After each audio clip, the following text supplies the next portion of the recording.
అబ్బో ఇక్కడ కేజీ చీరలు కొంటే అర కేజీ చీరలు ఫ్రీ అంట. మంగళ్య షాపింగ్ మాల్, కేజీల్లో సేల్, టన్నుల్లో ఆనందం.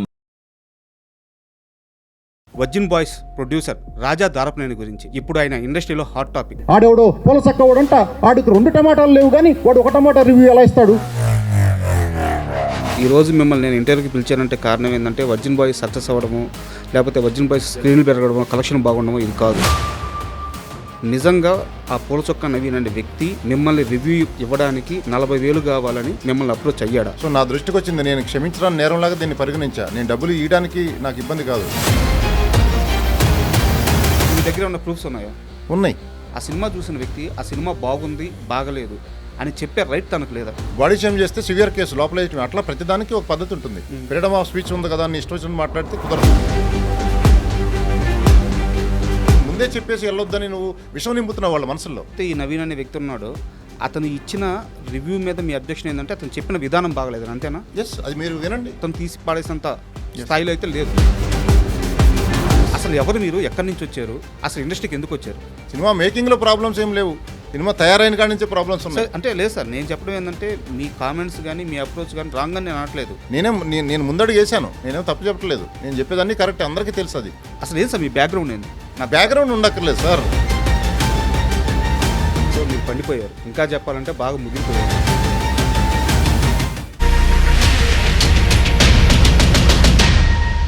Hi, welcome to I dream.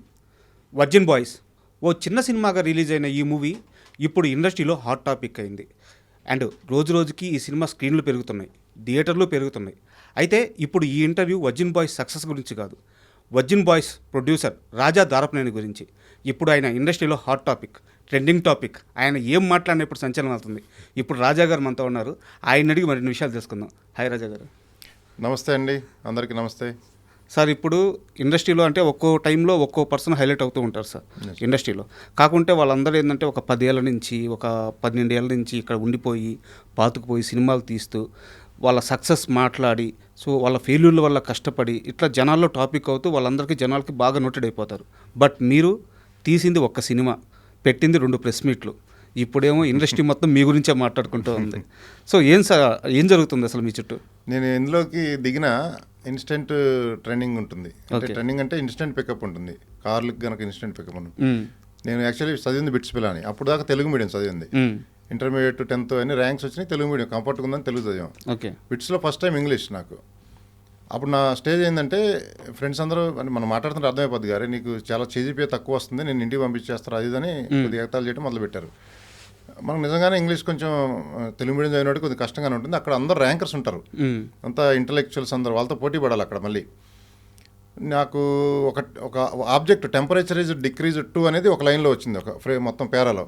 2వ లైన్లో the temperature is decreased by ఉంది. ఆ రెండింటికి తేడా నాకు కన్ఫ్యూజ్ అయ్యాను నేను. That is my English stage at that time. So ఆ స్టేజ్లో ఉన్న పరిస్థితి, ఒక 800 మంది మా బ్యాచ్లో మొత్తం కంప్యూటర్స్, ఎలక్ట్రానిక్స్, ట్రిపుల్ అట్లా అన్ని బ్రాంచెస్ కలిపి ఉంటాయి. ఒక ముగ్గురికి 10 పాయింట్స్ వచ్చినాయి అట్ ద ఎండ్. అందులో నేను ఒకడిని. షాక్ అందరూ, అంటే ఫెలో ఫ్రెండ్స్ అందరూ షాక్, 10 పాయింట్స్ రావటం ఏంటని. అంటే చెప్తున్నా, మీరు అడిగారు కాబట్టి సెన్సేషన్ అనేది నాకు అది కూడా ఒక సెన్సేషనే. తెలుగు మీడియం చదివి ముగ్గురికి 800 మందిలో అందరు ర్యాంకర్సే, అందులో ముగ్గురికి 10 రావడం అనేది ఇందాక చెప్పిన ఎగ్జాంపుల్. అక్కడ నుంచి అంటే నాకు కొంచెం. సో మీరు ఎక్కడికి వెళ్ళినా మీ బిహేవియర్ కానీ, మీ అప్రోచ్ కానీ, మీ మైండ్ సెట్ కానీ డిఫరెంట్గానే ఉంటుంది, స్పీడ్ ఉంటుంది. సార్ నేను ఇంటర్వ్యూలో ల్యాగ్ చేయదలుచుకోవట్లేదు, ఇక్కడ మొహమాటాలు లేవు. ఈ రోజు మిమ్మల్ని నేను ఇంటర్వ్యూకి పిలిచానంటే కారణం ఏంటంటే వర్జిన్ బాయ్స్ సక్సెస్ అవ్వడము, లేకపోతే వర్జిన్ బాయ్స్ స్క్రీన్లు పెరగడము, కలెక్షన్ బాగుండము ఇది కాదు. ఎందుకంటే ఇది ఆల్రెడీ జనాల్లోకి వెళ్ళిపోయింది, జనాలు చూస్తున్నారు. ఈ రోజు నేను మిమ్మల్ని ఇక్కడ పిలవడానికి ప్రధానమైన కారణం ఈ రివ్యూ సిస్టమ్ మీద మీరు చేసిన కామెంట్స్, ముఖ్యంగా పూల చొక్కా నవీన్ అనే వ్యక్తి మీద, ఆయన ఇచ్చిన రివ్యూ మీద, ఆయన మీద మీరు చేసిన కామెంట్స్. సో ఈ వివాదం గురించి మాట్లాడడానికే నేను మిమ్మల్ని పిలిచాను. సార్ నాది ఒక స్ట్రైట్ క్వశ్చన్, నిజంగా ఆ పూల చొక్కా నవీన్ అనే వ్యక్తి మిమ్మల్ని రివ్యూ ఇవ్వడానికి 40,000 కావాలని మిమ్మల్ని అప్రోచ్ అయ్యాడా? నన్ను కాదు, మా టీంని అప్రోచ్ అయ్యాడు. నేను డీల్ చేయను కదా. ఓకే. దానికి ఒక టీము వ్యవస్థ ఉంటుంది, పిఆర్ఓ వ్యవస్థ ఉంటుంది. అందులో కూడా పిఆర్ఓ టీంలో కూడా మెంబర్స్ ఉంటారు. ఓకే. అట్లా ఇది రెగ్యులర్గా అన్ని మూవీలు జరిగే ప్రాసెస్ ఇది. అన్ని మూవీలని బ్లాక్మెయిల్ చేస్తున్నారు కొంతమంది, not only my movie. So నా దృష్టికి వచ్చింది, నేను క్షమించడానికి నేరంలాగా దీన్ని పరిగణించా. నేను డబ్బులు ఇవ్వడానికి నాకు ఇబ్బంది కాదు, ఇటువంటి వాళ్ళని ఎంకరేజ్ చేస్తే ఇంకా పట్టుకొడుకులాగా ఆల్రెడీ ఇండస్ట్రీ సాగుబతుకుల్లో ఉంది. ఆ వచ్చే ఆడియన్స్ని కూడా రానికుండా చేస్తున్నారు వీళ్ళు ఫేక్ రివ్యూస్ ఇచ్చి. ఇది తీవ్రవాదం కంటే దారుణమైంది. మన మధ్యలోనే ఉంటూనే ఇంత ఘోరమైన దీనికి పాల్పడుతున్నారు. సే నో టు డ్రగ్స్ అని పెద్ద పెద్ద హీరోలు అందరూ వస్తున్నారు. ఇది చెట్టు కొమ్మ మీదే ప్రాబ్లమ్స్ ఉన్నాయి, చెట్టు మీదే మన ఇండస్ట్రీలో problems. Say no to drugs లాగా మీరు ఎలా వస్తున్నారో దానికంటే ముందు ఇట్లాంటి వాటికి రావాలి. Say no to fake reviews. Sir అంటే నా డౌట్ ఏంటంటే ఆ వ్యక్తి మిమ్మల్ని అప్రోచ్ అవ్వడానికి రీజన్ అంటే మీరేమన్నా ముందుగా మా సినిమాకి సంబంధించిన ఒక రివ్యూ ఇమ్మని అడిగితే తను అమౌంట్ అడిగాడా, లేదు నేనే అమౌంట్ తీసుకుంటాను ఒక మంచి రివ్యూ ఇస్తానని అతనే అప్రోచ్ అయ్యాడు? అది డిస్కషన్ నేనైతే డైరెక్ట్ చేయలేదు, మా టీం చేశారు. బట్ అల్టిమేట్లీ మీరు డబ్బులు ఇవ్వకపోతే నెగిటివ్గా రాస్తాను, అది మోటో. మీకేమన్నా దట్స్ ఆల్. మీ దగ్గర ఏమైనా ప్రూఫ్స్ ఉన్నాయా? ఉన్నాయి, ఇచ్చాము, పోలీసులకు ఇచ్చాము, వాళ్ళు కేసు ఫైల్ చేశారు, వాళ్ళని పిలుస్తున్నారు. ఎస్ సార్, నాది ఇంకో క్వశ్చన్ ఏంటంటే ఒక వ్యక్తి ఒక 100 రూపాయలు పెట్టుకుని సినిమా చూస్తాడు. ఆ సినిమా చూసిన వ్యక్తి ఆ సినిమా బాగుంది బాగలేదు అని చెప్పే రైట్ తనకు లేదా? నీకు లిమిటేషన్స్ ఉంటాయి. ఓకే, ఇప్పుడు ఒక అమ్మాయిని చూసి నీకు పెళ్లి చూపులకి వెళ్తావు, ఒక అమ్మాయిని చూసి నచ్చితే సరే నచ్చపోతే సరే వెళ్ళు. అమ్మాయి గురించి బాడీ షేమ్ చేయకూడదు. ఆ అమ్మాయికి చిన్నగా ఉన్నాయా పెద్దగా ఉన్నాయా హైట్ తక్కువ ఉంది అదని బాడీ షేమింగ్ అంటారు. నువ్వు డైరెక్ట్గా అలా నువ్వు చెప్పకూడదు. నీకు నచ్చపోయినా దానికి ఒక పద్ధతి ఉంటుంది. బాడీ షేమ్ చేస్తే సివియర్ కేసు లోపల వేయటం, అట్లా ప్రతిదానికి ఒక పద్ధతి ఉంటుంది. ఫ్రీడమ్ ఆఫ్ స్పీచ్ ఉంది కదా, నీ ఇష్టం వచ్చినట్టు మాట్లాడితే కుదరదు. ఎస్, దానికి ఒక లిమిటేషన్ ఉంటుంది. నువ్వు రివ్యూ ఇవ్వడానికి, నీకు పరిధులు దాటి రివ్యూ ఇవ్వడానికి నా మూవీ గురించి నీకు ఏం అర్హత ఉంది? నా మూవీ గురించి బయటకు రావాలో లేదో చెప్పడానికి పెద్ద సెన్సార్ టీం ఉంది. అది పాస్ అయిన తర్వాతే బయటకు వస్తుంది. ఇంత కష్టపడి ఇంత యూనిట్ మీ అందరి కోసం ఎంటర్టైన్మెంట్ ఇచ్చేదానికి ఒక సెన్సార్ వ్యవస్థ ఇవన్నీ ఉన్నాయి. ఈ రివ్యూవర్స్ ఎవడో తెలియదు, పుట్టగొడుగులాగా వాడికి ఏం అర్హత ఉందో తెలియదు, వాడు ఏం చదువుకున్నాడో తెలియదు, వాడి పర్సెప్షన్ ఏదో మాట్లాడుకొని పెట్టుకోండి. అంతేగాని వాళ్ళు వాడు మాట్లాడే మాటలు మీరు మొత్తం చూడండి, వాడి పర్సెప్షన్ సినిమాకి వెళ్ళొద్దు అనే ఉంది. వాడిని చూసిన వాళ్ళందరూ మా సినిమాకి వెళ్ళకుండా ఉండి మా కలెక్షన్లు అన్నీ తగ్గిపోతున్నాయి కదా, చాలా ఇంపాక్ట్ అవుతుంది కదా. దానివల్ల 24 క్రాఫ్ట్స్కి నెక్స్ట్ సినిమా తీయలేము, ఇండస్ట్రీ దెబ్బతింటుంది. నా సినిమానే కాదు, పెద్ద సినిమాల పరిస్థితి అంతే. ఇలా మాట్లాడటం వల్ల ఫేక్ రివ్యూస్ వల్ల ఆడియన్స్ డిసైడ్ చేసుకోమనండి వాళ్ళని వెళ్ళి. నిన్న సాయంత్రం ట్రిప్లేకి వెళ్ళాము, అందరూ ఆడియన్స్ ఎంగేజ్ అయ్యి ఫుల్ ఎంజాయ్ చేస్తున్నారు. తర్వాత ఏఎంబీ మాల్కి వెళ్ళాము, స్క్రీన్స్ కూడా పెంచారు ఇప్పుడు. అంటే ఆడియన్స్ నుంచి వచ్చే రివ్యూవే కరెక్ట్ రివ్యూ. బుక్ మై షోలో 1-on-1 రివ్యూ ఇస్తారు, అది 9.6 ఉంది. అంటే నిజంగా అటర్ ఫెయిల్యూర్ అయితే వాడు అనుకోవచ్చు. బాగున్నదాన్ని కూడా కావాల్సి కల్లా నువ్వు నెగిటివ్గా మాట్లాడి సినిమాని చంపేస్తున్నావు. తమ్ముడు మూవీకి అట్లాగే చంపేశాడు, ఇంకో మూవీకి అట్లాగే చంపేశాడు. అంటే కొన్ని మూవీలు బాగుండొచ్చు, కొంచెం అటు ఇటుగా ఉండొచ్చు. అది ఆడియన్ వెళ్ళి చూసుకొని, ఆడియన్కి అనేది ఎంటర్టైన్మెంట్ కావాలి, అది లెట్ హిమ్ డిసైడ్. నువ్వు ముందే చెప్పేసి వెళ్ళొద్దని నువ్వు విషయం నింపుతున్నావు వాళ్ళ మనసుల్లో. సార్, ఇక్కడ నా డౌట్ ఏంటంటే మీరు పూర్తిగా రివ్యూ సిస్టమ్ రాంగ్ అంటున్నారా, రివ్యూ సిస్టంలో ఒక పరిధులు ఉండాలి అని చెప్తున్నారా? రివ్యూస్ ఫ్రీడమ్ ఆఫ్ స్పీచ్ ఉన్నంత వరకు ఓకేనండి, పరిధులు దాటి ఇస్తాం అనేది రాంగు. కావాల్సి కల్లా బ్లాక్మెయిల్, డబ్బుల కోసమే రివ్యూస్, తెలిసిపోద్ది ఇండస్ట్రీ అందరికీ డబ్బుల కోసమే రివ్యూలు ఇస్తున్నారు అని. ఇటువంటి రివ్యూ వ్యవస్థ నాశనం అవ్వాలి, ఉండకూడదు. సో ఇప్పుడు ఎవరైతే ఈ నవీన్ అనే వ్యక్తి ఉన్నాడో అతను ఇచ్చిన రివ్యూ మీద మీ అబ్జెక్షన్ ఏంటంటే అతను చెప్పిన విధానం బాగలేదు, అంతేనా? ఎస్, అది మీరు వినండి, ఆ లింక్ ఉంటే మీరు వినండి, ఎవరికైనా అర్థమవుతుంది. వీడి సినిమా ఆ రివ్యూ చూసి ఆ సినిమాకి వెళ్ళరు, అది ఎంత బాగున్నా కూడా. మరి మీరు ఎలా రియాక్ట్ అయ్యారు సార్? మీరు కూడా అలాగే రియాక్ట్ అయ్యారుగా. ఎక్కడ, దేనికి? అతని కామెంట్స్కి, అతను సినిమా చేసిన రివ్యూ విధానానికి మీరు అతను కౌంటర్ ఇచ్చేటప్పుడు. నేను రియాక్ట్ అవ్వకపోతే ఇండస్ట్రీ చచ్చిపోతుందండి. నేను రియాక్ట్ అయిన విధానానికి ఇప్పుడు ఇండస్ట్రీ వాళ్ళందరూ దీని మీద ఏం చేయాలని ఆలోచిస్తున్నారు. అట్లా కాకుండా మెల్లగా నేను రియాక్ట్ సరిగ్గా కాకపోతే చాలా మంది సరిగ్గా రియాక్ట్ కాకుండా చాలా మంది చెప్పారు, సొల్యూషన్ రావట్లే బయటికి. ఓకే, నా ఆవేదన, నేను బిర్యానీ అన్ని రకాల ఐటమ్స్ వేసి బిర్యానీ వండితే నువ్వు వచ్చి ఇసుక జల్లేస్తే తినేవాడికి ఎట్లా ఉంటుంది, వండినవాడికి ఎలా ఉంటుంది? ఆవేదన కూడా వ్యక్తపరచకుండా నేను ఎక్కడన్నా పరిధి దాటానా? పరిధి దాటకుండానే మాట్లాడాను. చాలా కటువుగా మాట్లాడారు. కటువుగా అంటే అసలు ముందు రివ్యూ వాడు ఇవ్వడానికి ఏమో అర్హత ఉంది వాడికి? ఓకే, అది ఓకే. ఏదైతే అతని విషయంలో మీరు ఏదైతే చెప్తున్నారో ఆ రివ్యూ నేను కూడా చూశాను. సో అతను కొంత పరిధి అయితే దాటాడు కదా. సో చెప్పిన విధానం అయితే కొంచెం ఇబ్బందికరంగానే ఉంది కొంచెం. సో అది ఓకే. బట్ మీరు ఒక ప్రొడ్యూసర్గా నేను అన్యాయం మీద మాట్లాడానండి. వాడు చేసేది చాలా అన్యాయం ఇది. ఓకే, వాడు పరాణజీవి, ఇండస్ట్రీ మీదే బతుకుతూనే, ఇండస్ట్రీ మీద రివ్యూలు ఇచ్చుకుంటూ బతుకుతూనే నువ్వు ఇండస్ట్రీనే కిల్ చేయాలని చూసే పరాణజీవులు ఇవి. శవాల మీద పేలాలు ఏరుకుంటే పర్వాలా, ఆ శవం సమాధి దాకా వెళ్ళే లోపే శవాన్ని కూడా కోసు తింటున్నాడు వాడు. ఓకే, పేలాల వరకు ఏరుకో, శవాన్ని కూడా కోసు తింటున్నాడు వాడు. అది ఎంతవరకు? ఆడ సమాధి వరకు వెళ్ళేపాటి శవమే లేదు, పాడి మిగిలి ఉంటుంది. అటువంటి నేచర్ వాడిది. వాడే కాదు, చాలామంది ఉన్నారు అలాంటి వాళ్ళు. ఇలా వదిలేస్తే, నేను అలా స్ట్రాంగ్గా మాట్లాడకపోతే ఇటువంటి పుట్టగొడుగులు లేచి చాలా ఇంకా ముందు ఇండస్ట్రీ మొత్తానికి థ్రెట్ వాళ్ళ చేతుల్లోకి వెళ్ళిపోతుంది. మాఫియా, మేము రివ్యూలు మీరు డిమాండ్ చేసింది ఇకపోతే మీ మూవీని చంపేస్తాం, దట్స్ ఆల్. ఇది ఒక వెపన్స్ లాగా తయారైపోయింది మూవీని చంపేయడానికి. ఇప్పుడు ఇదే వర్జిన్ బాయ్స్ మూవీకి సంబంధించి ఒక 30 సెకండ్లో నేను ఒక చిన్న రివ్యూ ఇస్తాను. ఇప్పుడు నన్ను కూడా తిడతారా? ఇవ్వండి, తిడతామని కాదు, మీరు ఇచ్చే రివ్యూ సెన్సిబుల్గా ఉంటే ఓకే. సార్ నేను ఇప్పుడే రివ్యూ చెప్తాను. చెప్పండి. నిన్న మీరు ఏ థియేటర్లో అయితే వచ్చారో అదే థియేటర్లో నేను కూడా షో చూస్తున్నాను. సో మీరు షో మధ్యలో వచ్చారు మీ టీం అంతా. సో నేను చూశాను. నాకు వర్జిన్ బాయ్స్ మూవీ వచ్చేసి సో ఒక 3 జంటలు. సో లైఫ్లో ఒక ఆ ఏజ్ గ్రూప్ పీపుల్ ఎలా ఉంటారో అలాంటి ఒక మైండ్ సెట్తో సో కొంచెం బోల్డ్ అప్రోచే ఉంటుంది మూవీలో. సో వాళ్ళు ట్రావెల్ అయ్యేటప్పుడు ఒక ఫన్నీగా ఆ మూవీ స్టార్ట్ అవుతుంది. సో వాళ్ళు పేర్స్ కుదర్చడము, సో వాళ్ళ లవ్ జర్నీ స్టార్ట్ అవ్వడం, మధ్యలో కొన్ని కాన్ఫ్లిక్ట్స్ రావడము. సో ఆ కాన్ఫ్లిక్ట్స్ వచ్చిన తరువాత అసలు రియల్ లవ్ అంటే ఎంతో తెలుసుకోవడము, దాని వాల్యూ తెలుసుకోవడం, ముగ్గురు లైఫ్లో సెటిల్ అవ్వడం. లైన్ అయితే ఇదే కదా. సో నాకు వచ్చింది ఏంటంటే కొన్ని దగ్గరలో సీన్లు ఒక్కొక్కటి 8 నిమిషాల నుంచి 10 నిమిషాలు అక్కడక్కడ ఉన్నాయి. బట్ ఏంటంటే మ్యూజిక్ కానీ బ్యాక్గ్రౌండ్ మ్యూజిక్ కానీ చాలా బాగుంది, సాంగ్స్ బాగున్నాయి, పేర్స్ బాగున్నారు. సో కొన్ని సీన్లు హృదయానికి హత్తుకునేలాగా ఉన్నాయి. ఆ ముగ్గురు హీరోయిన్స్ కూర్చొని మాట్లాడుకునేటప్పుడు ఇన్ని రోజులు సమాజంలో సెక్స్ గురించి ఉన్న ఒక బ్యాడ్ థింకింగ్ గురించి, ఇది బ్యాడ్ థింకింగ్ కాదు, సెక్స్ గురించి తెలుసుకోవాల్సిన అవసరం ఉంది, ఇలాంటి పాయింట్లు చాలా బాగున్నాయి. సో సినిమాలో కొంతవరకు ఇబ్బంది ఉంది, కొంతవరకు సినిమా బాగుంది. సో సినిమా అనేది అతను తీసి పాడేసినంత స్థాయిలో అయితే లేదు, బాగుంది. అండ్ ఆడియన్స్ కూడా బాగా ఎంజాయ్ చేస్తున్నారు. బట్ ఏంటంటే మీ సినిమా బాహుబలి అయితే కాదు కదా. సినిమా బాగుంది, సినిమా గుడ్, చూడొచ్చు. ఎవరైతే ఈ మైండ్ సెట్తో అంటే ఆ కంటెంట్ చూడడానికి ఇష్టపడతారో వాళ్ళు ఖచ్చితంగా ఎంగేజ్ అవుతారు. బట్ మీ సినిమా మీద ఒక చిన్న రివ్యూ, ఒక చిన్న నెగిటివ్ కామెంట్, లేదు మీ సినిమాకు ఎవరో ఒక వ్యక్తి పోవద్దు అన్నారు, అంత మాత్రం మీ సినిమా పడిపోద్దా? సినిమా పడదు. బట్ సమాజంలో వాళ్ళని అతను నెగిటివ్ మాట్లాడుతూ అతను ఫాలోయింగ్ బేస్ పెంచుకున్నాడు. దానివల్ల చూసే ఆడియన్స్ కూడా ఇన్ఫ్లుయెన్స్ అయిపోతారు. చెడ్డ విషయం త్వరగా వెళ్తుంది, మంచి విషయాలు లేటుగా వెళ్తాయి. వాడు చెడు నింపుతున్నాడు. ఇప్పుడు మీరు మాట్లాడింది రివ్యూ ఇచ్చారు, ఎవరికి ఇబ్బంది లేదు, మీరు ఉన్నదన్నట్టు రాస్తున్నారు, నో ప్రాబ్లం. అలా కొంచెం 10% వేరియేషన్ అవ్వచ్చు. వాడు కంటిన్యూస్ 95% వాడు సినిమా కూడా చూడకుండా కూడా చూసినోడైతే ప్రతి సినిమా సీన్ రివ్యూ చేస్తాడు, అట్ట కూడా ఇవ్వలేదు. సినిమా చూడకుండా ముందే రెడీ చేసి పెట్టుకున్నాడు, డబ్బులు ఇస్తే ఈ రివ్యూ చేస్తాను, డబ్బులు ఇవ్వకపోతే ఈ రివ్యూ చేస్తాను అట్లా. సో హానెస్ట్ రివ్యూలు చాలామంది ఇచ్చారు, మేమేం అనలేదు కదా వాళ్ళని. అసలు జర్నలిస్టులు చాలామంది హానెస్ట్ రివ్యూలు వెబ్సైట్స్ అన్నీ ఇచ్చారు. వాళ్ళు ఏమి ఇచ్చినా నో ప్రాబ్లం. వాళ్ళు హానెస్ట్గా ఇచ్చారో లేదో తెలిసిపోతుంది మనకి, డబ్బుల కోసం ఇచ్చాడో హానెస్ట్గా ఇచ్చాడని. ఇట్లా డబ్బుల కోసం ఇచ్చిన వాళ్ళు పసిగట్టి కొంతమంది ఉన్నారు, వాళ్ళని పసిగట్టడం తెలిసిపోతుంది చూస్తే ఎవరికైనా. సార్ ఇప్పుడు ఈ ఇష్యూ అంతా నడిచిన తర్వాత ఈ 2 రోజుల్లో మీరు అతన్ని అప్రోచ్ అవ్వడం కానీ, అతను మిమ్మల్ని అప్రోచ్ అవ్వడం కానీ, ఫోన్లో మాట్లాడుకోవడం కానీ ఏం జరగలేదు? నాకు అతను అసలు తెలియదు కూడా తెలియదు. ఓకే, అతను పోలీసులే ట్రేస్ చేసి పట్టుకోవాలి, అతను ఎక్కడున్నాడో ఏంటో. నేను అతనితో ఎప్పుడు డైరెక్ట్ మాట్లాడాలి, అతను నాతో మాట్లాడాల. ఇప్పుడు ఈ కేసు ఏ సెక్షన్ల కింద ఫైల్ చేశారు సార్? కేసు ప్రాసెస్ ఎలా ఉంది? కేసు నాకు జరిగిన అన్యాయం అంతా నేను ఫైల్ చేశాను. ఓకే, ఆ సెక్షన్లో అంతా వాళ్ళు జోడిస్తారు.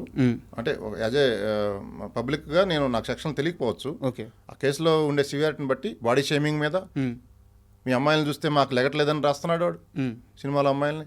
ఇంకా ఆ విధంగా డబ్బులు డిమాండ్ చేసేది, అది మేబీ డైరెక్ట్గా నాతో మాట్లాడి నాతోనే ప్రూఫ్లు ఉండకపోవచ్చు. బట్ ఎంటైర్ మొత్తం ఎపిసోడ్లో ఎస్టాబ్లిష్ అవుతుంది కేసుని పిన్ టు పిన్ ప్రూఫ్. నువ్వు ప్రతి కేసుని అలా డీల్ చేయగల మర్డర్ కేసు లాగా. బట్ ఓవరాల్ మోటో ఏంటనే తెలిసిపోతుంది. అది వాళ్ళు ఇన్వెస్టిగేషన్ చేయమని తెలుస్తుంది. ఇన్వెస్టిగేషన్ తెలిసిపోతుంది వాళ్ళకి. Not only my movie, other movies కూడా వీడియోస్ చూసి వాడి ఎంటైర్ మోటో ఏంటో తెలిసిపోతుంది. వాడు పర్వర్టెడ్ ఫెలో లాగా ఉన్నాడు. అంటే నేను వాడిని కమెంట్ చేయడం కాదు, వాడు సినిమా కూడా చూడకుండా ఎక్స్ట్రాక్ట్ చేద్దాం ప్రొడ్యూసర్ నుంచి డబ్బు అనే దాని మీదే ఉన్నాడు. ఎందుకు వదిలేస్తున్నారు? చూసి చూడకుండా ఏదో అందరూ బతుకుతున్నారులేని వదిలేస్తున్నారు. బట్ తల్లి రొమ్ము పాలు తాగితే తల్లి రొమ్మునే కోసే టైప్ ఉన్నాడు వాడు. అంత దారుణంగా ఉంది నేను చెప్పేది. అది ప్రోడక్ట్ అంతా ఒక పక్కన ఆడియన్స్ ఓటీటీలకు అలవాటు పడి సినిమా థియేటర్ రాని సమయంలో ఆ వచ్చే కొద్ది గొప్ప ఆడియన్స్ని వీళ్ళు కిల్ చేసేస్తే ఆడియన్స్కి వచ్చి ఎంటర్టైన్మెంట్ని చంపేస్తున్నాడు, ప్రొడ్యూసర్ని చంపేస్తున్నాడు. ఇండస్ట్రీ మొత్తం 24 hours అందరూ నాశనం అయిపోద్ది. అందరికీ లాసే కదా. నువ్వు ఇండస్ట్రీ మీద బతుకుతున్నావు కదా. ఇండస్ట్రీ అనేది it's not a small movie industry. అందరికీ ఎంటర్టైన్మెంట్ ఇచ్చేది. ఎంటర్టైన్మెంట్ అనేది ప్రతి ఒక్కరికి కావాలి. ఎంతో కష్టపడి కోట్ల రూపాయలు పెట్టి ఒక పెద్ద టీము, పెద్ద సినిమాలు అయితే 2 ఏళ్ళు 3 ఏళ్ళు బాహుబలి లాంటివి ఎంతో కష్టపడి చూస్తే బాహుబలి కూడా రివ్యూకి వెయిట్ చేయాలి, చూసి వెళ్ళే పరిస్థితులు ఉన్నాయి. 2-3 రోజుల తర్వాత ఏం రివ్యూ ఇచ్చాడు, ఎవరికి ఇచ్చినా 5 లోపు రేటింగ్లు ఇస్తారు. వీళ్ళేదో జడ్జిల్లాగా వాడికి ఏం అర్హత ఉందని రేటింగ్లు ఇస్తారు. అసలు ఈ రేటింగ్ వ్యవస్థే మారాలండి. నీ ఒపీనియన్ నువ్వు అంతే, జస్ట్ నువ్వు సినిమాను కిల్ చేసే విధంగా రేటింగ్ ఇవ్వద్దు. There is a barrier. అది మాకు తెలిసిపోతుంది, ఎవరికైనా తెలుస్తుంది వీడు కావాల్సిన ఇచ్చాడో ఏమి ఇచ్చాడు అనేది. అది ఆడియన్స్ ట్రాప్లో పడుతున్నారు. ట్రాప్లో పడి దానివల్ల నా కలెక్షన్లు అన్నీ తగ్గినాయి. 150,000 మంది వాడు వీడియో చూసి 150,000 మందిలో సగం మంది వెళ్ళినా నాకు ₹1 లాస్ వాడి వల్ల. ఇప్పుడు ఇంకా రేపు ఇంకెంతమంది చూస్తారో వాడి వీడియోలు. అంటే నా చిన్న మూవీ కోటికి వాడి వల్ల కోటి నాకు లాస్ అనుకోండి, పెద్ద మూవీలకి 10 కోట్లు రాసి ఉండొచ్చు. అది వైరల్ అయిపోయి ఇంకెక్కడెక్కడో ఏ సినిమా ఏం చూస్తాం రా వీడు రివ్యూ ఇచ్చాడు, వాడు ఇన్ఫ్లుయెన్స్ అవుతున్నాడు, ఇన్ఫ్లుయెన్స్ చేస్తున్నాడు సమాజాన్ని. ఓకే. సో వాళ్ళని పసిగట్టి దాన్ని స్టార్టింగ్లోనే అరికట్టకపోతే కారుకు 4 చక్రాలు ఉంటాయని చెప్పాను నేను. జ్యుడిషియల్, లెజిస్లేటివ్, ఎగ్జిక్యూటివ్ 3 చక్రాలు అయితే 4వ చక్రం జర్నలిజంలో ఉండేవాళ్ళు అంత పెద్ద తప్పులు అయితే చేయట్లేదు. జర్నలిజం కాని వాళ్ళు జర్నలిస్ట్ ముసుగులో ఎక్కడో వెబ్సైట్ పెట్టుకొని యూట్యూబ్లు పెట్టుకొని under the umbrella of journalism కారుకు టైర్ పంచర్ వేస్తున్నారు. జర్నలిజం అనే టైర్కి, ఆ టైర్కి పంచర్ ఇప్పుడే ఆదిలోనే పంచర్ సరి చేయకపోతే కారు ముందుకెళ్తే టైర్ మొత్తం నలిగిపోతుంది, నాశనం అయిపోతుంది. సో అది ఆ పంచర్ ఇప్పుడే సరి చేసుకోండి అని చెప్తున్నాను. దాంట్లో అందరూ భాగస్వాములే, ప్రొడ్యూసర్లే కాదు, ప్రొడ్యూసర్లు, డైరెక్టర్లు, హీరోలు అందరూ కూర్చొని దీన్ని ఏం చేయాలి, అందరికీ దెబ్బ ఇది. మీరు ఒక్కడో మూవీ చూసారా మహేష్ బాబుది? చూశాను, ఇప్పుడు గుర్తులేదు సీన్లో, బట్ చూశాను. దాంట్లో భూమికని తీసుకెళ్ళిపోయేటప్పుడు ప్రకాష్ రాజ్ వచ్చేసి లారీలు వేసుకుని వచ్చి కారు దగ్గర, ఇంకా ఆ కారులో వాళ్ళు ఆగిపోతారు, వీళ్ళంతా లారీలు వేసుకొచ్చి సరౌండ్ చేస్తారనమాట. అప్పుడు ప్రకాష్ రాజ్ అడుగుతాడు, ఎవరురా నువ్వు సడన్గా వచ్చి ఇంత చేసి అమ్మాయిని తీసుకెళ్ళిపోతున్నావు అని. అట్ట ఎవరు సార్ మీరు అసలు? ఒక సినిమా తీశారు, 2 ప్రెస్ మీట్లు పెట్టారు, అందరికీ వాయిస్ చేస్తున్నారు, ఇండస్ట్రీలో ఉన్న సమస్యలు అన్నిటి మీద మాట్లాడుతున్నారు. మీ మూవీ రిలీజ్ కాకముందే మూవీ ఇండస్ట్రీలో ప్రొడ్యూసర్లకు ఉన్న సమస్యల గురించి, మహా అయితే ఇక్కడ మొత్తం టర్న్ ఓవర్ ఒక 10,000 కోట్లు, నిర్మాత ఒక్కడే ఎందుకు కష్టపడాలి, సో అందరినీ భాగస్వామ్యం చేద్దాం, ఈవెన్ ఆడియన్స్ని కూడా భాగస్వామ్యం చేద్దాం అంటున్నారు. నిర్మాత కష్టాల గురించి మాట్లాడుతున్నారు, హీరోయిన్లు ఆ యాక్టర్స్ యొక్క వాళ్ళ బాధ గురించి, వాళ్ళ పెయిన్ గురించి చెప్తున్నారు, సినిమా జర్నీ గురించి చెప్తున్నారు. ఈవెన్ నాకు తెలిసి ఇప్పుడు మీరు డిస్ట్రిబ్యూషన్లో కూడా భాగంగా కాబోతున్నారు అనుకుంటాను. ఈ సినిమాని సీడెడ్ మీరు డైరెక్ట్ డిస్ట్రిబ్యూట్ చేశారు. సో మొత్తం గెలికేస్తున్నారు. అసలు ఎవరు మీరు, ఎక్కడి నుంచి వచ్చారు, అసలు ఇండస్ట్రీకి ఎందుకు వచ్చారు? ఇండస్ట్రీకి ఎవరైనా రావచ్చు, అవును, ప్యాషన్తో రావాలి వచ్చేవాళ్ళు. డబ్బులు ఉన్నాయి కదా అని రాకూడదు. డబ్బులు పెట్టి నువ్వు ప్యాషన్గా నేర్చుకో. నువ్వు సినిమా తీయటం మొత్తం రిలీజ్ చేసి మళ్ళీ డబ్బులు రికవరీ చేసుకుని వచ్చేవరకు ఒక ఇంజనీరింగ్ చదివినంత సబ్జెక్ట్, దానికంటే ఒక డాక్టర్ మెడిసిన్ చదివినంత సబ్జెక్టు, ఒక ఎంటర్టైన్మెంట్ అనే కాలేజ్ పెడితే దాంట్లో నువ్వు ఫీజు గట్టి చదువుకున్నట్టు. నువ్వు పెట్టే 2 కోట్లు, 3 కోట్లు, 5 కోట్లు, 100 కోట్లు ప్రొడ్యూసర్ పోయిందంటే ఆ పోయిన డబ్బులతో ఇంత నేర్చుకున్నాడని అర్థం. ఆ కనీసం నేర్చుకునే నీ దగ్గర అవగాహన నేర్చుకోవడానికన్నా రెడీగా ఉండు. మీరు ఎక్కడ నేర్చుకుంటున్నారు? అందరికీ నేర్పిస్తున్నారు.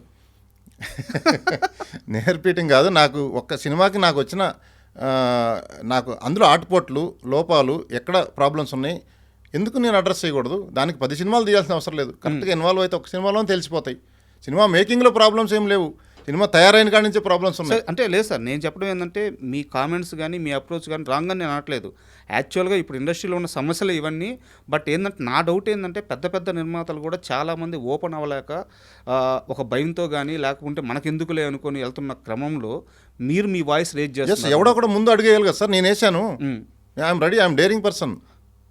అసలు ఏం సార్ మీ బ్యాక్గ్రౌండ్ ఏంది? నా బ్యాక్గ్రౌండ్ ఉండక్కర్లేదు సార్. లేదు సార్, అంటే ఎక్కడి నుంచి వచ్చారు? మాది అగ్రికల్చర్ ఫ్యామిలీ. నేను కృష్ణా జిల్లా అగ్రికల్చర్ ఫ్యామిలీ. తర్వాత నేను 7th క్లాస్ నుంచి బయటకు వెళ్ళిపోయాను. బ్యాక్గ్రౌండ్ ఇప్పుడు నీకు మోడీ వాళ్ళ ఏం బ్యాక్గ్రౌండ్? చాయ్ వాళ్ళ మోడీ. అట్లా ప్రతి ఒక్కరికి బ్యాక్గ్రౌండ్ ఉండక్కర్లా, ఎక్కడికో వెళ్ళిపోతుంటారు. కామన్ సెన్స్తో కాదు, బ్యాక్గ్రౌండ్ ఉన్న వాళ్ళు అందరూ మాట్లాడతారా? ఎందుకు అబద్ధాలు చెప్తున్నారు? దేనికి సార్?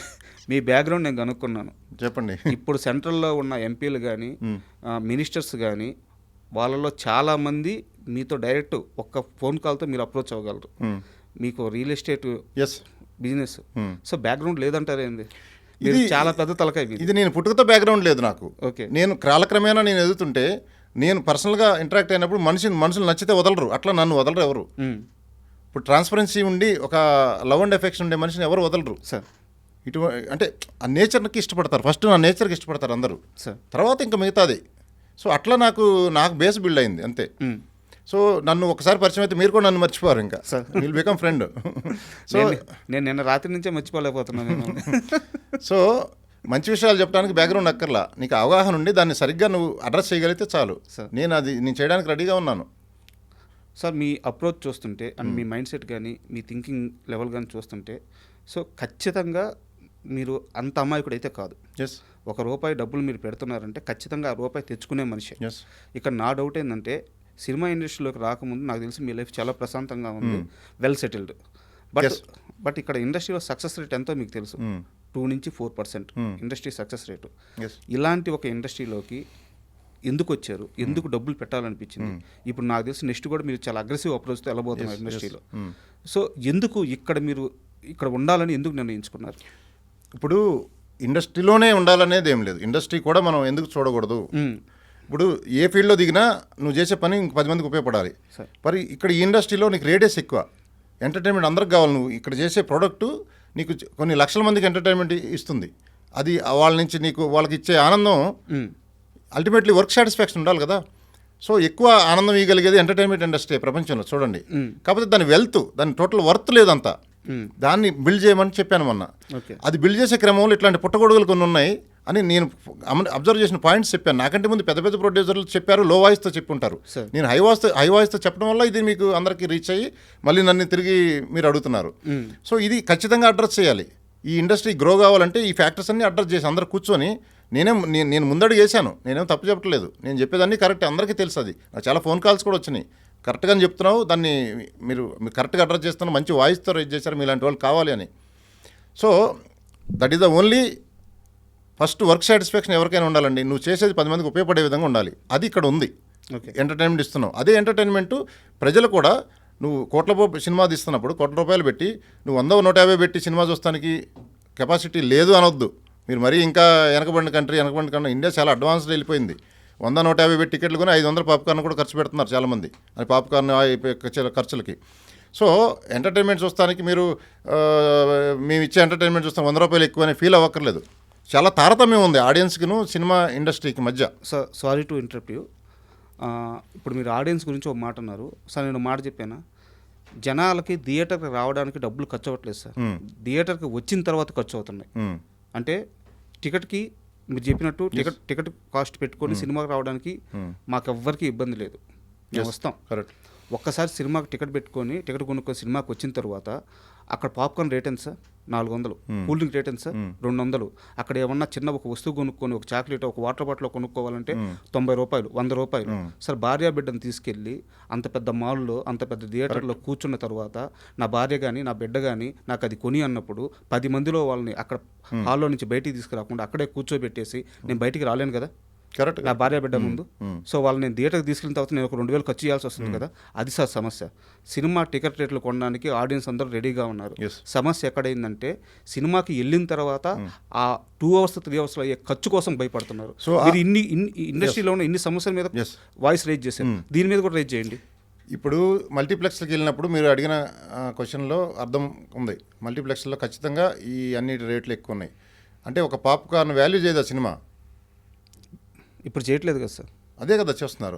150 రూపీస్ టికెట్ ఉంటే మిగతా ఖర్చులన్నీ ఒక్కొక్క ఐటమ్ 5 కొంటే 500-600 అవుతుంది. అవును. అంటే ఆడియన్ను ఈ 150 రూపీస్కి రాకపోవడానికి అదే పెద్ద ఒక one of the main reason అది. దాన్ని కూడా కరెక్ట్గా అడ్రస్ చేయాలి. గవర్నమెంట్తో మాట్లాడి ఈ ఇండస్ట్రీ గ్రో అవ్వాలంటే మేబీ దాని రేట్లు తగ్గించడమో లేకపోతే అక్కడ పాప్కార్న్ పెట్టే వాళ్ళకి గవర్నమెంట్ నుంచి సబ్సిడీ కొంత ఇవ్వడమో ఏదో ఒకటి ఒక ఫార్మాట్ ఆలోచిస్తే వస్తుంది ఆన్సర్ దానికి. అంటే నేను ఆ క్వశ్చన్ అడగడానికి కారణం ఇదే సార్. ఎందుకంటే మీరు అన్నిటి మీద క్వశ్చన్ రేజ్ చేస్తున్నప్పుడు కరెక్ట్ అది కరెక్ట్. అది సింగిల్ స్క్రీన్స్లో ఎలా ఉన్నాయనేది నాకు తెలియదు రేట్లు, బట్ మల్టీప్లెక్స్లో అయితే ఈ ప్రాబ్లం ఉంది. నేనే ఫేస్ చేశానండి ప్రొడ్యూసర్ని.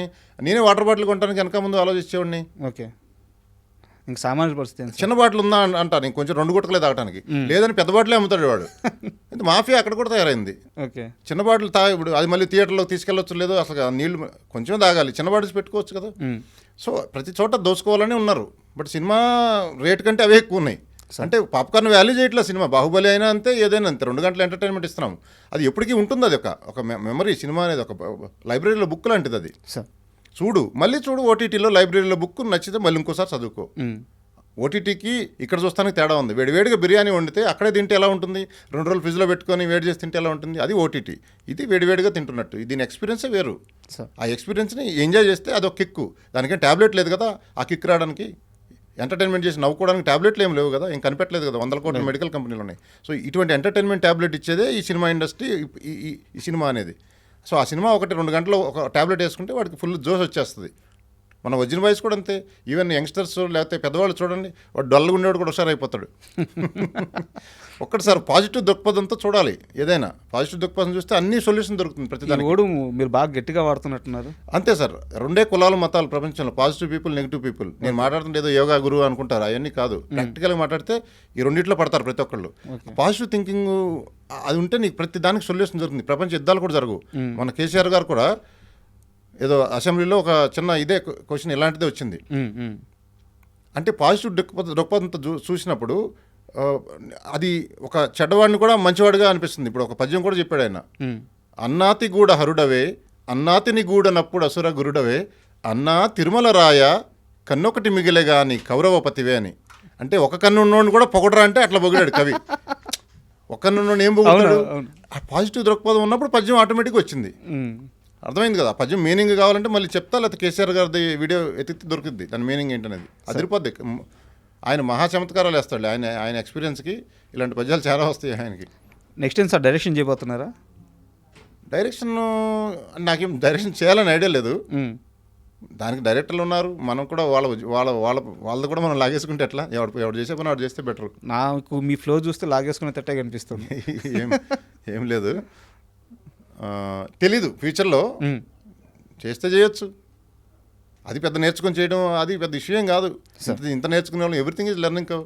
అది కూడా స్కిల్ అది సార్. ఇప్పుడు ఒక 3 days నుంచి మీరు ఇండస్ట్రీలో ఉన్న ఇన్ని సమస్యల మీద వాయిస్ రైజ్ చేసినప్పుడు ఇండస్ట్రీ నుంచి మీకు ఎలాంటి సపోర్ట్ వచ్చింది సార్? ఇండస్ట్రీ నుంచి నో నెగిటివ్ సపోర్ట్, అంత పాజిటివ్గానే ఉంది. ఓకే. బట్ మెల్లమెల్లగా నాతో మాట్లాడుతున్నారు కొంతమంది. అందరికి నేనంటే తెలియకపోవచ్చు, నెంబర్ లేకపోవచ్చు, బట్ అందరికీ తెలుసు ఈ మాట్లాడేది అంతా కరెక్ట్గా ఉంది.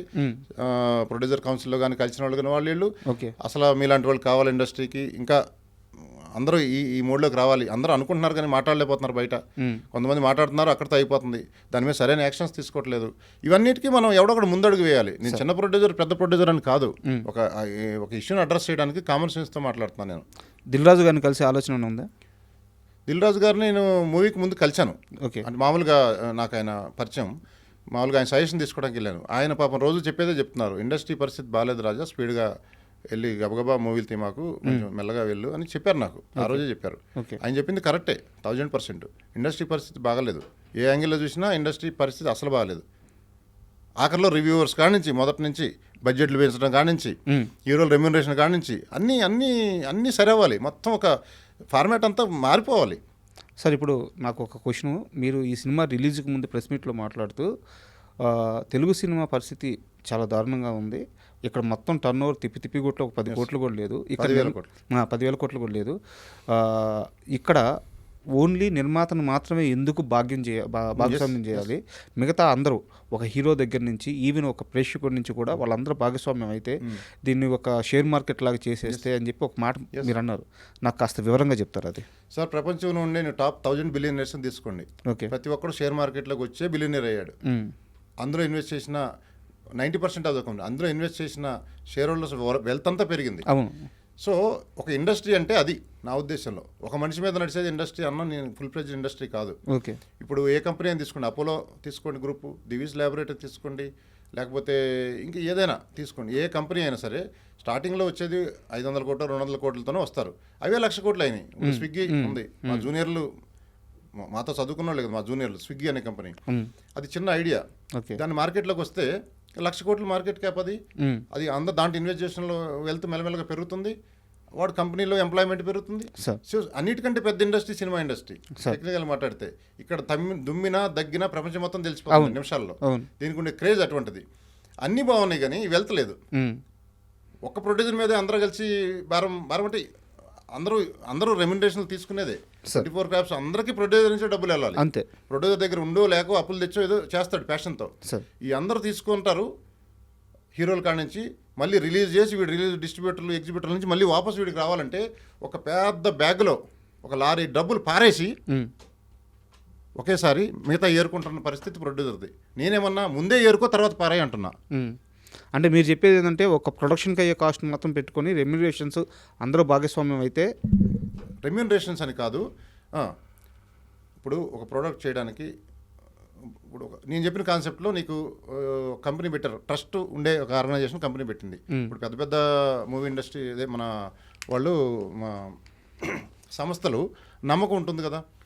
నమ్మకం ఉన్నప్పుడు వాళ్ళు సపోజ్ పెట్టారనుకోండి ఒక లిస్టెడ్ కంపెనీ, నీకు కొంత పావుల వాటా వాళ్ళు పెట్టుకొని మిగతా 30 వదిలితే అందులో ఒకళ్ళిద్దరు హీరోలు కూడా 10 పైసలు తీసేసుకుంటే ఒక పెద్ద స్టార్లు 2-3, మిగతా ఒక పబ్లిక్ ఒక 50% వదిలేస్తే షేర్ ఒక్కొక్క 10 రూపాయలు అయితే, ఇప్పుడు నేను ఒక 1,00,000 షేర్లు కొనుక్కుంటా, ఇంకొకటి ఎవడో ఒక 50 షేర్లు కొనుక్కుంటాడు, బేదవాడు ఒక 100 షేర్లు అట్లా కొనుక్కుంటా ఉంటే ఆ 10 రూపాయలకి షేర్ వాల్యూ దీంట్లో సంస్థలో ఇన్ని డబ్బులు వస్తాయి.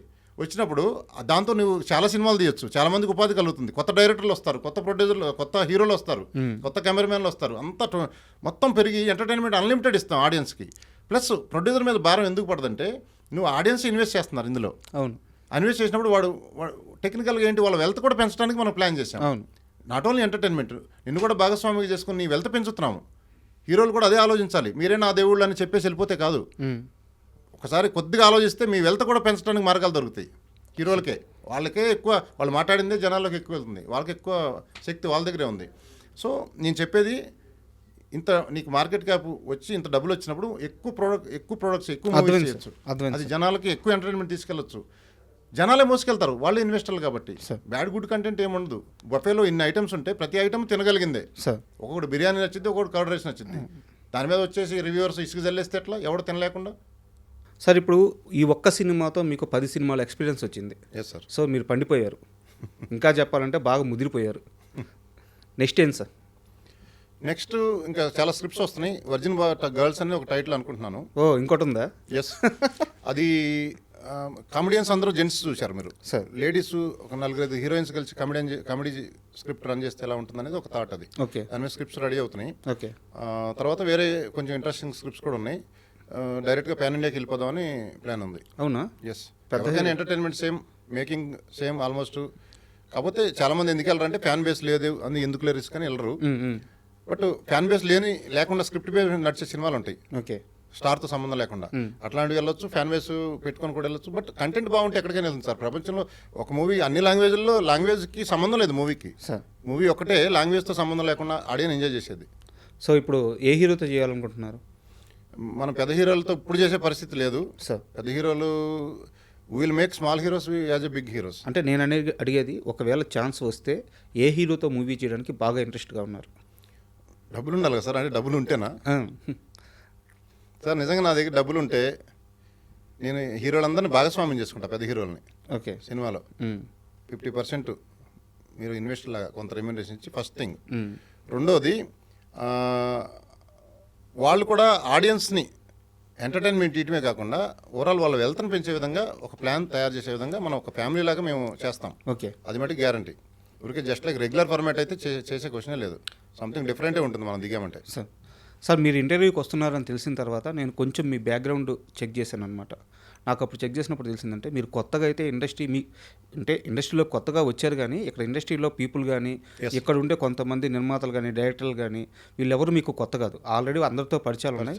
ఇంకా గట్టిగా చెప్పాలంటే మీరు ఫోన్ కాల్ చేసి ఇక్కడ కొంతమంది హీరోలని, కొంతమంది డైరెక్టర్లని సెటిల్ కూడా చేపించారు. ఇప్పుడు వాళ్ళ కెరీర్లు బాగున్నాయి. స్టార్టింగ్లో వాళ్ళందరికీ హెల్ప్ చేసింది మీరే. ఇక్కడ నా డౌట్ ఏంటంటే మీరు నిర్మాతగా ఇండస్ట్రీలోకి వస్తున్నప్పుడు ఇది ఇప్పుడైతే సినిమా పెద్ద సక్సెస్ అయింది, వర్జిన్ బాయ్స్ అందరికీ తెలుసు, సో రీచ్ ఉంది. బట్ మీరు ఈ సినిమాకి ప్రెస్ మీట్లు పెట్టేటప్పుడు, ఈ సినిమాని ప్రమోట్ చేసేటప్పుడు ఆ హీరోలు కానీ ఆ స్టార్స్ కానీ ఎవరు ఎందుకు సార్ మీ సినిమాని ప్రమోట్ చేయలేదు? ఒకటి సార్, మన ద్వారా ఎదిగిన వాళ్ళు పెద్ద హీరోలు అయినప్పుడు చాలా ప్రొడ్యూసర్స్ని చూసుంటారు. అదే ప్రొడ్యూసర్ తర్వాత ఎదిగిన హీరోలు వీళ్ళ నెంబర్లు మళ్ళీ ఎత్తన పరిస్థితుల్లో ఉన్నారు. అవునా? అంతకంటే దుర్మార్గం ఏమో సార్. ఎస్. ఇప్పుడు నేను కొన్ని సినిమాలకి ఫ్రెండ్ని చెప్పి అటాచ్ చేసి ప్రొడ్యూసర్లని, వాళ్ళు అప్పుడు కెరీర్ లోలో ఉన్న హీరోలు డైరెక్టర్లు కూడా పెద్దవాళ్ళు అయ్యారు. మన వాళ్ళని డబ్బులు అడగము. నేను డైరెక్ట్గా ఆయన వాళ్ళు ఫోన్ చేస్తుంటే ఎత్తన పరిస్థితి ఉంది. ఆ నిర్మాత ఫోన్ చేస్తే? ఎస్. ప్లస్ కల్పించింది నేనే. నేను చేయడం కంటే ఆయన డైరెక్ట్ ప్రొడ్యూసర్ కదా అని చేయించాం. అవును. సో వాళ్ళు ఫోన్లో ఎత్తన పరిస్థితి అంటే అసలు ఊహించుకోండి ఆ సిచ్యువేషన్ ఎలా ఉంటుందో. వీళ్ళ కోసం ఇన్ని కోట్లు ఖర్చు పెట్టి వీళ్ళని హీరోలుగా చేస్తే అంతే కదా. ఒక కాజ్ ఆఫ్ యాక్షన్ ఏంటి? ప్రొడ్యూసరే కదా వాళ్ళని హీరో అవ్వాలంటే డబ్బులు పెట్టుకోవడం ముందు ఉండాలి కదా. సో చేసినప్పుడు తిరిగి కర్టసీగా అందరిని అంటలేదు, కొంతమంది తిరిగి కర్టసీగా బాగున్నారా ఏంటి ఎలా మాట్లాడేవాళ్ళు కొంతమంది ఉన్నారు, ఫోన్లు చేస్తే ఎత్తనోళ్ళు కొంతమంది ఉన్నారు. వీళ్ళు పదే మదన చూడాలి. అప్పుడు ఆ డబ్బులు లాస్ కంటే కూడా దీనికి ఎక్కువగా వీళ్ళు ఇదైపోతారు సార్. నేను ప్లస్ ఏంటంటే ఇంకోటి మన టైటిల్ చూసి కొంతమంది ఇదేదో కొద్దిగా నా బోల్డ్ సినిమా ఉండొచ్చు, మళ్ళీ మనకు ఒక ఇమేజ్ వస్తుంది టీజర్ లాంచ్కి వెళ్తే అది ఇది అనుకుని ఉండొచ్చు అని నాకు అర్థమైంది. ఒక పెద్ద డైరెక్టర్ గారు కూడా చేస్తామన్నారు, వెంటనే టైం పెట్టారు. ఈ సినిమాకి ఆయన యాప్ట్ అయితే బాగుంటుంది, యాప్ట్ ఉంటుందని అనుకున్నా. టీజర్ లాంచ్కి కామెడీ ఉంది కాబట్టి చాలా పెద్ద డైరెక్టర్, చేసేద్దాము అని టైం చెప్పారు. తీరా టైటిల్ చూసిన తర్వాత అయ్యా ఈ టైటిలా ఏమనుకోవద్దు, నాకు సినిమాలు ఇట్లాంటి కామెడీ ఇంట్రెస్టే, కాకపోతే ఇప్పుడిప్పుడే వేరే ఇమేజ్ క్రియేట్ చేసుకున్నాను, మళ్ళీ అది మంచిగా అట్లీస్ట్ ఫోన్ చేసి చెప్పారు we should respect that director. నాకు అర్థమైంది. So I really respect that director. Okay. నాకు ఆయన వచ్చి లాంచ్ చేసిన దానికంటే ఎక్కువ ఆనందంగా ఉంది ఆయన ఫోన్ చేసి ఆ మాట చెప్పడం వల్ల. అంటే నో ప్రాబ్లం, ఈ టైటిల్కి మేబీ అది ఒక్కొక్కరు పర్సెప్షన్, నో ప్రాబ్లం, దానికి ఇష్యూ కాదు. అట్లీస్ట్ ఆ కర్టసీ ఫోన్ చేసి ఇట్లా ఉంది పరిస్థితి ఇది అని చెప్తే అసలు అది నాకు జోష్ ఇచ్చింది. ఆయన కూడా ఫోన్ చేయకుండా ఉండుంటే నేను డల్గా ఉండేవాడినేమో. ఓకే. సో ఆ డైరెక్టర్ పేరు సమయం వచ్చినప్పుడు చెప్తాను, మీకు అర్థమైంది. ఓకే. సో ఉన్నారు చాలా మంచి టాపు, అంటే తిరిగి ఫోన్ కాల్ చేసి చెప్పే వాళ్ళు ఉన్నారు. అసలు అంతెందుకండి, చిన్న చిన్న మధ్యతరగతి మిడ్ సైజ్ హీరోలు కూడా పెద్ద హీరోలని ఫీల్ అయిపోయి వాళ్ళకి ఒక్క హిట్ లేకపోయినా కూడా పోజులు కొట్టే సందర్భాలు కూడా ఉన్నాయి. అది కూడా మారాలి దృక్పథం. మళ్ళీ వాళ్ళ మీద కూడా బ్యాటింగ్ స్టార్ట్ చేశారా? అట్లా బ్యాటింగ్ అని కాదు, నేను ఓవరాల్గా ఒక పాజిటివ్ దృక్పథంతో ఉంటే అందరికీ అన్నీ బాగుంటాయని చెప్తున్నాను. సార్ ఇక్కడ నా డౌట్ ఏంటంటే, సో ఈ హాఫ్ అన్ అవర్ నుంచి మిమ్మల్ని చూస్తున్నాను, మీతో మాట్లాడుతున్నాను. సో మీ మైండ్ సెట్ ఏందో నాకు అర్థమవుతూ ఉంది. మీరు సినిమాల్లోకి రావాలనుకుంటే, ఇక్కడ మీరు ప్రొడ్యూసర్గా స్టార్ట్ చేయాలనుకుంటే, ఇలాంటి కథతో కాకుండా, ఇలాంటి ఒక బోల్డ్ స్టోరీతో కాకుండా మీరు ఇంకో మంచి కథతో కూడా వచ్చి ఉండొచ్చు. ఎస్. అండ్ ఎందుకు ఆ ప్లాన్ చేయలేదు? దీంతోనే ఎందుకు వచ్చారు? వర్జిన్ బాయ్స్తోనే ఎందుకు వచ్చారు? నాకు ఫస్ట్ చెప్పింది నాకు వచ్చింది ఆ దృష్టికి ఆ కథ అప్పుడు ఓకే, నాకు నచ్చింది. ఇది సినిమా చూసిన తర్వాత అనుకుంటారు ప్రతి ఒక్కళ్ళు కనెక్ట్ అయ్యే మూవీ. ఆ కామెడీ కానీ, కాలేజీలో సీన్స్ కానీ, లవ్ కానీ ఓవరాల్గా నచ్చింది. ఏ మూవీలో తీసుకున్నా ఏదో ఒకటి ఉంటుంది, బట్ ఇది అన్నిటికంటే నాకు ఆ రోజు బెటర్ అనిపించింది డెఫినెట్లీ. ఓకే. ఇంకేముంటాయి జోనర్స్ చెప్పండి? కామెడీ, లవ్, ఇంకో నరుక్కోవడం, కొట్టుకోవడం, suspense thriller, murder mystery, technology based, ఎటు చూసినా కళాఖండాలు, ఈ 4-5 కదా జానర్స్. సో ఇది కామెడీ జానర్ అనేది, కామెడీ అంత ఈజీ కాదు. కామెడీ బండి ఆడియన్ నవ్వటం అంటే అన్నిటికంటే బిగ్గెస్ట్ టాస్క్ అది. అవును. ఇప్పుడు ఆహ్లాదంగా నవ్వుకోవటమే కావాలి. మా సినిమా చూసి పడుకుంటే ప్రశాంతంగా నిద్ర పట్టిద్ది. అదే నరుకుడు, రక్తం చూసి పడుకుంటే డిస్టర్బ్ నిద్ర వస్తుంది. నేనే ఎక్స్పీరియన్స్, నేనే ఫీల్ అయ్యా చాలాసార్లు. కొన్ని పెద్ద పెద్ద సినిమాలు నరుకుడు, కొట్టు అన్ని చూసిన తర్వాత సినిమా బాగానే ఉంటుంది థ్రిల్, బట్ నిద్ర ఎట్లా పోయావనే దాన్ని బట్టి కూడా కొలమానం ఉంటుంది. సార్ అండ్ అంటే ఇది సినిమా కాబట్టి, ఒక మీడియం కాబట్టి, ఒక ఎంటర్టైన్మెంట్ చేయాలి కాబట్టి మీరు ఈ స్టోరీని ఎంచుకున్నారు కాబట్టి నేను ఇక్కడ మిమ్మల్ని ఎలాంటి తప్పు పట్టను. అండ్ మూవీ కూడా అడల్ట్ కామెడీ ఉన్నా దాన్ని క్లైమాక్స్కి వచ్చేలేకే దాని ఎమోషన్ వేరు, ఆ స్కేల్, ఆ రేంజ్ దాటిపోయింది మూవీ. సో వేరే స్థాయికి వెళ్ళిపోయి ఒక ఎమోషనల్ టచ్ అయితే చేసింది. సో ఇక్కడ నేను 100% మీతో ఏకీభవిస్తున్నాను. బట్ అంతే శాతం నేను మిమ్మల్ని విభేదించే ఒక ఇన్సిడెంట్ కూడా ఉంది. మీరు ప్రెస్ మీట్లో యాంకర్తో డ్యాన్స్ చేసిన తరువాత, సో డ్యాన్స్ చేయడం కూడా మీ పర్సనల్ చాయిస్, నేను దాన్ని కూడా తప్పు పట్టను. తర్వాత మీరు మాట్లాడేటప్పుడు కొన్ని స్టేట్మెంట్స్ చేశారు. భార్యతో సరైన సంసార జీవితం లేని ప్రతి భర్త వర్జిన్ బాయే. ఉదయం ఒక అమ్మాయి నచ్చొచ్చు, సాయంత్రం ఒక అమ్మాయి నచ్చొచ్చు. మీలాంటి స్థాయిలో ఉన్న ఒక వ్యక్తి, ఇంత ఆలోచన విధానం ఉన్న వ్యక్తి చేయాల్సిన కామెంట్స్ అవి. సో కామెంట్స్ అంటే ప్రతి ఒక్కరిలో ఆ ఫీలింగ్ ఎక్కడో చోట వస్తుంది. ఎందుకంటే ఇప్పుడు సగం మంది డైవర్స్ ఇచ్చేసిన పరిస్థితి 40%, సగం మంది ఇవ్వలేక ఆడేమనుకుంటే ఏమనుకో బలవంతంగా కలిసి ఉండే పరిస్థితి నలిగిపోతూ. ఇప్పుడు మూడో పరిస్థితి కూడా యాడ్ అయింది. మూడో పరిస్థితి ఏంటి? ఫసక్ భర్తను వేసేయడం, భార్యను వేసేయడం జరుగుతున్నట్టుంది. అది ఇంకా ఘోరము. సో ఇన్ని రకరకాల మ్యారేజ్ వ్యవస్థలోనే ప్రాబ్లమ్స్ ఉన్నాయి. ఇప్పుడు ఒక మన సినిమాలో డైలాగ్ ఉంటుంది, ఒక అమ్మాయి నీ మీద ఎవరు చేయాలో సమాజం డిసైడ్ చేయాలా, నువ్వు డిసైడ్ చేసుకోవాలా. అది పవర్ఫుల్ డైలాగ్ చాలా ఉన్నాయి. సినిమా చూస్తే మీకు అర్థమవుతుంది. సో మీరు అడిగిన క్వశ్చన్ ఏంటి? సో భార్యతో సంసార జీవితం వర్జిన్ బాయ్ అంటే మీనింగ్ గురించి చెప్పాను నేను. వర్జిన్ బాయ్ అనేది వర్జినిటీ నా మీనింగ్ ఏంటంటే, నా మీనింగ్ అది కాదు. నా మీనింగ్ ఏంటంటే మనసావచ్చ కర్మనాతో ఇద్దరు తృప్తిగా వర్జినిటీ పోగొట్టుకుంటేనే పోయినట్టు. అది నిజట్లో పోయినా, ఇంకో బలవంతం పోయినా అది నిజంగా పోయినట్టు కాదు. భార్యతో కూడా ఇష్టం లేకుండా కలిసినా పోయినట్టు కాదు. టెక్నికల్గా మాట్లాడితే అది ఇష్టపూర్వకంగా మనసావచ్చ కర్మనాతో కలిస్తేనే ఆ ఎమోషనల్ ఫీల్ ఉండాలి. ఆ ఎమోషనల్ ఫీల్ లేకుండా పోయేది అది రియల్ వర్జినిటీ కాదు. అట్లా డిస్సాటిస్ఫైడ్ అమ్మాయి కావచ్చు, అబ్బాయి కావచ్చు ఉండే, అది ఆ కంటెస్ట్లో చెప్పాను నేను. డిస్సాటిస్ఫైగా ఉండేవాడు ఇంకా తెలుసు కదా వాడి పరిస్థితి ఎలా ఉంటుందో. ఆ లేడీ కానీ జెంట్స్ కానీ డిస్సాటిస్ఫైగా ఉంటే వాళ్ళు వర్జిన్స్ కంటే ఇంకా హీనం వాళ్ళు. సార్ అండ్ రాజా గారి నెక్స్ట్ స్టెప్ ఏంటి సార్? అంటే ఇండస్ట్రీలోకి వచ్చేసారు, పాలిటిక్స్లో కూడా ఎంటర్ కాబోతున్నారా? పాలిటిక్స్ మనకి ఏం లేదు సార్, అట్లేం లేదు. మనకు ఆ ఫీల్డ్ మనకు దూరం. చాలా కాంటాక్ట్స్ ఉన్నాయంట కదా సార్? కాంటాక్ట్స్ ఉండటం వేరు, మనం దాంట్లో దిగటం వేరు. ఓకే. నాకు అందరూ పరిచయమే, అందరూ పలుకుతారు. ఇప్పుడు ఇది కూడా గవర్నమెంట్ సపోర్ట్ ఏమైనా కావాల్సిన నేను మాట్లాడగలుగుతాను. మీరు పలానానికి సబ్సిడీలు ఇవ్వండి, ఇండస్ట్రీ గ్రో అవడానికి ఏమైనా నేను మాట్లాడగలిచి ముందుకు పోయే దానికి నేను ముందు సిద్ధంగా ఉంటాను. ఓకే. స్పీడ్గా నీకు సొల్యూషన్ కూడా తెస్తాను గ్యారంటీగా. సినిమా ఇండస్ట్రీలో అడ్రస్ చేయడంలో గ్యారంటీగా నా పార్టిసిపేషన్ చేయడానికి రెడీగా ఉన్నాను నేను. ఓకే. అండ్ ఫైనల్గా ఈ రివ్యూ సిస్టమ్ మీద ఎప్పుడైనా ఈ ఇష్యూ మీద మీరు ఆ పర్టికులర్ వ్యక్తి దగ్గర నుంచి ఏం కోరుకుంటున్నారు? ఒకటి సార్, నేను సిస్టంలో ఉండే లూప్ హోల్స్ బగ్స్ని ఫిక్స్ చేయాలని డిసైడ్ అయ్యా. నా ఒక్క మూవీ గురించి వాడు నెగిటివ్ చెప్పినా ఆడియన్స్ రివ్యూ 5/5 ప్రతి ఆడియన్స్ ఎంజాయ్ చేస్తున్నారు. ఆడియన్స్ పబ్లిక్ టాక్ ముందు ఈ రివ్యూస్ నథింగ్. ఓకే, బట్ అసలు public talk word of mouth వెళ్ళే ముందే వీళ్ళు కిల్ చేసే పరిస్థితి నా సినిమా కూడా వచ్చింది. అది దాటుకొని నా సినిమా ముందుకెళ్ళిపోయి స్క్రీన్లు కూడా పెరుగుతున్నాయి నిన్న సండే నైట్ నుంచి. అవును. సో నా సినిమాకు ప్రాబ్లం కాకపోవచ్చు, మిగతా సినిమాలు 2-3 రిలీజ్ అయినాయి. కేవలం రివ్యూస్ వల్ల కూడా అవి చాలా మంది ఆడియన్స్ దాటికి రాకుండా ఉండొచ్చు. అది పికప్ కాలేని పరిస్థితి ఉండొచ్చు. ఇక రేపు రాబోయే కింగ్డమ్ కానీ హరిహర వీరమల్లు కానీ ముందే రెడీగా మమ్మల్ని వేలలో డిమాండ్ చేశారు, వాళ్ళని లక్షలు చేయొచ్చు. ఇది బ్లాక్మెయిలింగ్కి లిమిట్ ఉండదు సార్. ప్రొడ్యూసర్ అన్ని కోట్లు పెట్టి ఖర్చు పెట్టినప్పుడు వాడు ఇంకా ఏదో ఇచ్చేద్దామని అని డిసైడ్ అవుతాడు. అంటే వాళ్ళు పెంచి పోషిస్తారు, ఇంకా తప్పదు. ఇంకా అంటే పరిస్థితి అలా ఉంటుంది, మింగలేని కక్కలేని పరిస్థితి ఉంటుంది. ఇవ్వకపోతే తప్పు రాస్తాడేమో, ఆడియన్స్ రారేమో, ఎందుకులే రిస్క్ లేని దానికి బడ్జెట్ పెట్టుకునే పరిస్థితి వచ్చింది. సినిమా బడ్జెట్ లాంటిది ఇది ఒక బడ్జెట్ అయిపోయింది. సో ఇది ఈ వ్యవస్థలో ఈ ఇష్యూని అడ్రస్ చేసి దానికి ఒకటి వేళతో ఇప్పుడే పీకేయాలి అనే దాంతో నాకు డైరెక్ట్గా కమెంట్ చేసిన వాళ్ళు పోల్చక్కయ్యవాడు దొరికాడు. దానివల్ల అతను నా సినిమా ఇంపాక్ట్ అయ్యింది. సో ఆ పోల్చక్కయ్యవాడు అడిగిన అమౌంట్స్ కానీ ఏదన్నా కానీ నా దగ్గర సర్టెన్ ప్రూఫ్స్ ఉన్నాయి. సో కాబట్టి వాడి మీద ఒక్కడి మీద పోలీసులు ఏంటి ఒకడి మీద చర్య తీసుకుంటే మిగతా వాళ్ళు చేయకుండా ఉంటారు కదా, ఏ ఇష్యూలు అయినా. అంతే. ఇప్పుడు డ్రగ్ కేసులో ఏమన్నా పట్టుకున్నాడు, భయం వేస్తుంది, లోపల వేశారు, మిగతా వాళ్ళు భయం వేస్తుంది. రోడ్డు మీద సిగరెట్ తాగాడు పబ్లిక్లో, వాడిని పట్టుకుని లోపల వేశారు, ఇంకెవడో తాగడు. అట్లీస్ట్ వాళ్ళ డ్యూటీ వాళ్ళు చేస్తున్నారు. తెలంగాణ పోలీసు వాళ్ళని అప్రిషియేట్ చేయాలి, వెంటనే రియాక్ట్ అయ్యి వాళ్ళ డ్యూటీ వాళ్ళు చేస్తున్నారు. సో సినిమా ఇండస్ట్రీ గ్రో కావడంలో వాళ్ళ పాత్ర కూడా ఉంది ఇప్పుడు. సో వాళ్ళ డ్యూటీ వీడిని చూస్తే మిగతా వాళ్ళు భయపడతారు, ఓకే ఇది తప్పు, ఇలా చేయకూడదు, సో అలా ఫేక్ రివ్యూలు మనం ఇవ్వకూడదు అని భయపడతారు. అప్పుడు కొంత కరెక్షన్ జరుగుతుంది. సో సొల్యూషన్ దొరుకుతుంది, అక్కడ దొరకపోయే క్వశ్చనే లేదు. ఓకే, ఒకటి సార్, ఫ్రీడమ్ ఆఫ్ స్పీచ్ ప్రతిదానికి లిమిటేషన్ ఉంటుంది. లిమిటేషన్ దాటి చేసేదే పట్టుకొని తాట తీయాలి. ఎస్, తప్పేం లేదు. సో ఇంకా డైరెక్ట్ వారే ఎస్, తాట తీయటం ఖాయం. మనం తీయకల్లా పోలీసులే తెస్తారు. తాట తీయటం అంటే వాళ్ళకు ఉండే రూల్స్ పరిధిలో వాళ్ళని విచారించి వాళ్ళ నుంచి ఏం చేయాలో వాళ్ళ నుంచి చేస్తారు. ఇంకా ఫర్దర్ ఎటువంటి రిపీట్ కాకుండా. దానివల్ల వ్యవస్థ కిల్ అవుతుంది.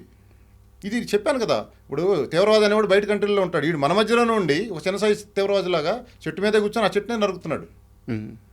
అది చాలా డేంజరస్ సిచ్యువేషన్లో ఉంది మూవీ ఇండస్ట్రీ పరిస్థితి, అసలుకే బాగాలేదు. ఇది ఒకటి యాడెడ్ మళ్ళీ. సార్ మామూలుగా ఇంకా ఫైనల్గా వచ్చేసి ఎప్పుడైనా సరే ఇండస్ట్రీలో ఒక సినిమా రిలీజ్ అయిపోతే ఆ సినిమా చాలా హడల్స్ ఫేస్ చేసిన తర్వాత ఒక సేఫ్ జోన్లోకి వెళ్ళిపోతే ఆ నిర్మాత హ్యాపీగా ఇంట్లోకి వెళ్ళి హ్యాపీగా నిద్రపోతాడు, కడుపు నిండా అన్నం తిని హ్యాపీగా నిద్రపోతాడు. సో ఈ రోజు మీ సినిమా ఆ సేఫ్ జోన్లోకి వెళ్ళిపోయింది.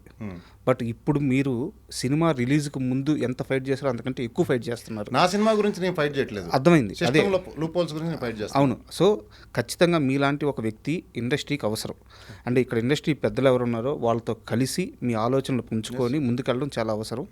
మీరు చాలా త్వరగా ఆ పొజిషన్కి వెళ్తారని నేను అనుకుంటున్నాను. అండ్ మీ సేవలు ఇలాగే కంటిన్యూ చేస్తారని చెప్పి నేను అనుకుంటున్నాను. మీరు ఇలాగే ఇండస్ట్రీలో కంటిన్యూ అవుతూ రేపు మరో పెద్ద ప్రాజెక్ట్తో మరో పెద్ద సినిమా చేసిన తర్వాత అది సక్సెస్ అయిన తర్వాత మన ఇద్దరం మళ్ళీ ఇలాగే కూర్చొని ఓ మంచి ఇంటర్వ్యూ చేయాలని మనస్ఫూర్తిగా కోరుకుంటున్నాను. అండ్ మీ విలువైన సమయం మాకు ఇచ్చేందుకు చాలా థ్యాంక్ యూ సార్. చాలా థ్యాంక్ యూ. నేను ఇంకోటి కూడా చెప్పాలనుకుంటున్నాను, ఇదే ఎంటర్టైన్మెంట్ ఇండస్ట్రీ సరిగ్గా ఉంటేనే కదా మీరు కూడా ఇంటర్వ్యూలు చేయగలిగేది. అంతే కదా సార్. ఎంటర్టైన్మెంట్ ఇండస్ట్రీ కిల్ అయిపోతే మీరు కూడా సర్వైవ్ కాలేరు. ఖచ్చితంగా వాడు ఫేక్ రివ్యూలు ఇచ్చేవాడు కూడా సర్వైవ్ కాలేడు, వాడు అది కూడా వాడు చెప్తున్నాను నేను. So thank you so much watch చేసిన వాళ్ళందరికీ. మీ ఐడ్రీమ్ మీడియా నేను చూస్తుంటాను, చాలా నేర్చుకుంటాను కూడా మీరు చూసి. సార్ చాలా మందిని పిలిచి మాట్లాడుతుంటారు కదా, ప్రతి ఒక్కటి లెర్నింగ్ కర్వే, ప్రతిరోజు లెర్నింగ్ కర్వే. నేను మాట్లాడినవి కరెక్ట్ అంటలేదు, అందులో ఎంతో కొంత ఉంది, దాన్ని ఇంకా నేను కరెక్ట్ చేసుకుంటాను. తప్పులుంటే నేను మాట్లాడిన వాటిని వేరే వాళ్ళు తెలుసుకొని మొత్తం మీద ఒక ఇంప్లిమెంటేషన్ జరగాలి. నేను I'm ready for any good things. Sir thank you so much. Thank you sir.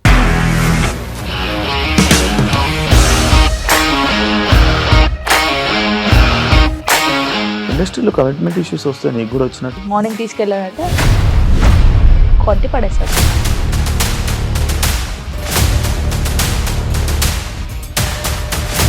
ఒక్కళ్ళు కూడా చూడలేదు ఈ సినిమా అని చెప్పడానికి కూడా చాలా ధైర్యం కావాలి. అది నిజం కదా, దాంట్లో ధైర్యం ఏంటి? నెక్స్ట్ డే ప్లేట్ మార్చేస్తే తప్పు కదా. As of now we are comfortable this అని నేను అనుకుంటున్నాను. రష్మిక గారిది మీది ఒకే ఊరు అంట కదా. నీకు కోపం వచ్చిందంటే బాగా తిట్టేత్తరా? తిట్టేద్దామండి. నిజంగా గేమ్ ని ఎలా చేంజ్ చేయగలిగారు? ఏపీఎస్ఎఫ్సి వాళ్ళకి 6 నెలల్లో నేను 6 లక్షలు కట్టా. బిజినెస్ చేయాలనుకుంటే it is as difficult as riding a tiger.